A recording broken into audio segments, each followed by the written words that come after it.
Hi, my name is Bob Linde. I'm an acupuncturist and an herbalist in St. Petersburg, Florida. Today I'm going to teach you how to boil water for medicinal herbs. I know that seems like a simple task, but there's very special techniques we can use in order to properly prepare our herbs to get the best medicinal value out of them. So the first thing we want to do is get our ingredients together. So once you have your bag of herbs from your professional herbalist that's prescribed them specifically for you and your syndromes, we want to get a pot, ideally a non-reactive pot. In a perfect world, it's glass, but we can also use porcelain from a Chinese market or a stainless steel pot. The concern is that certain herbs have minerals in them that may react with other metals that are more reactive, like aluminum. So be careful and talk to your herbalist about the best pot to cook your herbs in. You also want to make sure that that pot has a lid on it. We want clean, fresh, cold water.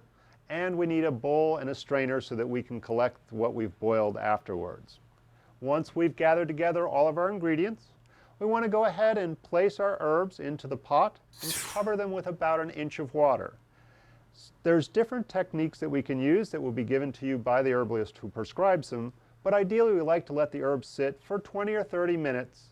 Other herbs may require a cooking time before that, or may need to be soaked longer or shorter or added in separately.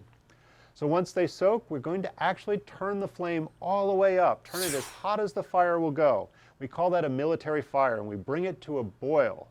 Once we bring it to a boil, we go ahead and reduce it down to a simmer, to what we might consider a cooking fire.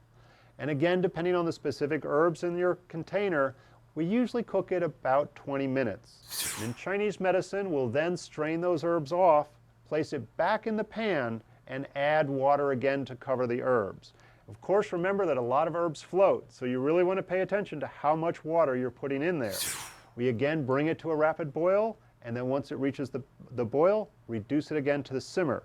We say that the herbs that come off in the first boil are the yang constituents. They're very hot, energetic, essential oil types of things. The longer boil, the 20-minute on the second boil, will actually be the yin components, or the more mineral, the more dense components. We'll combine those two liquids together, and that's what we'll drink over the next day to day and a half. The exact dosage will be given to you by the herbalist who prescribed the formula.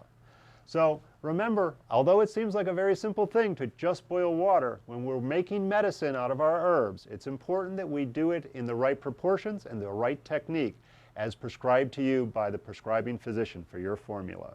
So enjoy your herbs. It can be a tasty brew that will smell your house up like the best herbs in the world, and enjoy drinking your medicine.